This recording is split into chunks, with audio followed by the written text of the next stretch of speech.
Mindvalley, this is Hafsa talking to you from Manchester in the United Kingdom.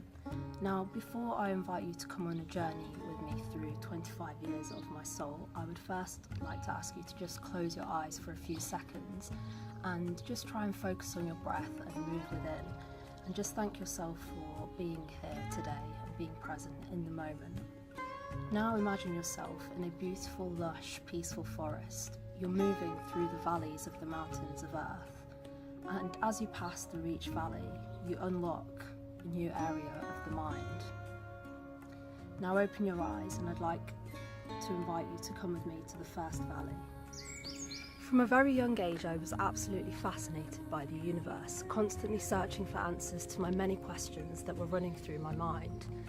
And it led me to the belief that I had the power to create my own version of my own life, my own version of my own reality. And that led me to living my life by the belief that I am always where I need to be. There are no chances. And that's why I believe that every valley I'm about to take you on a journey through has purely been in preparation for my time at Mindvalley. Now, this was the year that I discovered yoga and how much of a big part of my life it was to become. And now I see my yoga practice and my body really as metaphors for many of the goals and experiences that I have had in my life. And yoga has taught me the powerfulness of breath, and I use this in all aspects of my life. Lately, many of my yoga practice has been completely dedicated to allowing me to decide what I should be sharing with you in this video and helping me to get to Mindvalley, which is where I want to be. Now, this is the first time that I ever visited Malaysia, and I absolutely fell in love with the whole country. The people, the culture, the food, but most of all, this is where I developed a thirst for travel, and my mind was opened, my eyes were open, and I enjoyed so much being immersed in a completely new environment, completely new culture, and just learning to empathise with people that were different to myself. I always knew that one day I would return. During my time at school, I developed a thirst for learning and a hunger to seek any opportunity where I could be surrounded by more young people that were like-minded and inspired by a higher mission. And so during my time at school, I was asking my head teacher for the odd days off to go and have conversations with the then Deputy Prime Minister to lower the voting age to 16 at only the age of 50. And it was also this year that I was successful in being chosen by Channel 4 to lead a national television campaign on a topic which I was hugely passionate about, youth and employment. I wanted to ensure that young people all around my country had access to the jobs, opportunities and education that they deserved. We walked through London peacefully with 50 young unemployed people and ended at the Houses of Parliament, where I was able to get the Department for Work and Pensions to roll out my work experience scheme, and this also gained recognition by the Prime Minister. During my time at school, I developed a passion for giving a voice to others and really fighting for the causes that I believed in most. So when I went to study economics at the University of Nottingham, this thirst and hunger for learning didn't stop. I was always searching for new ways to alter my consciousness, whether it was floating in a sensory deprivation tank, mindfully meditating, doing yoga, or listening to The Many Endless Shots of War by Jason Silver and reading from my favourite authors like Alan Watts and the teachings of spiritual Rumi. It was also during this time at university that I continued to build communities and represented the many students at my university at annual conferences. Continuing on this quest for knowledge, I came across something called the Hanson Summer Institute of Leadership and International Cooperation. This was to take place at the University of San Diego in California, and nobody from my country had ever been accepted to participate in this global program before. But I decided to take the chance. I made it very clear in my application how fundamental I believed it was to involve somebody from a country such as the UK, and to not just include young people from countries of social strife. I was successful in being chosen and joined 10 other young people in California for 3 weeks, which were some of the most transformative times of my life. We created a global family and learned how we could each fulfill our purpose on this earth and how to fight for the causes that we believed in. It was also during my time here that I met a very inspiring figure called Azim Khamisa, who had found peace through forgiving the murderer of his son. And it's by no chance that he was born in the same town, Kisumu in Kenya, that my mother was born in. So during my time at university, my friend kept mentioning something called the 10-day silent Vipassana meditation retreat. Now it was coming close to the end of graduation, and suddenly I knew that the time was right. I had no idea what to expect, but I can tell you that it was the most challenging 10 days, yet most transformative ones of my entire life. I was finally able to put everything into practice and experience physically everything that I had ever believed in, which is that everything is perception. It was an incredible experience that propelled my meditation practice to a new level, and it was here that I reaffirmed my purpose in life, to continue to follow my heart and to inspire others to do the same. Again, by no chance, this same year I landed my dream job and moved to London to work for an incredible company where I developed a vast array of skills, building relationships with stakeholders across all levels of seniority, and really developing a passion for putting the customer at the heart of everything. It was here that I had the amazing opportunity to go on secondment, where I was accepted to join the talent team.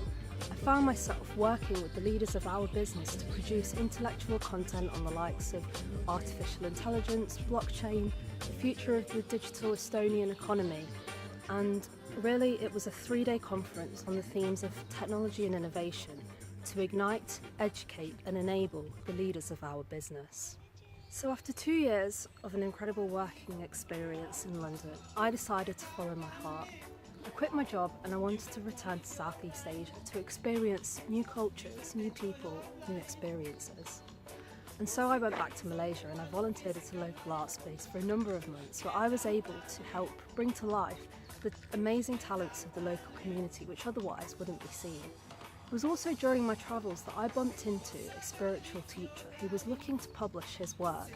It was a story of how he had traditionally been a medical doctor and had then found a higher meaning and purpose. The book was called Forward to Divinity.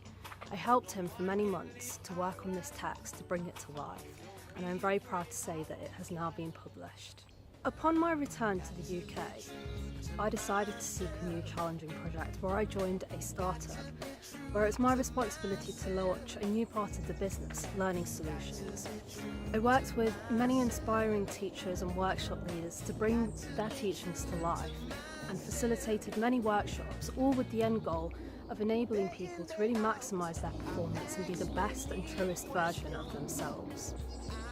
It was also upon my return to the UK that I woke up one day and I was a vegan.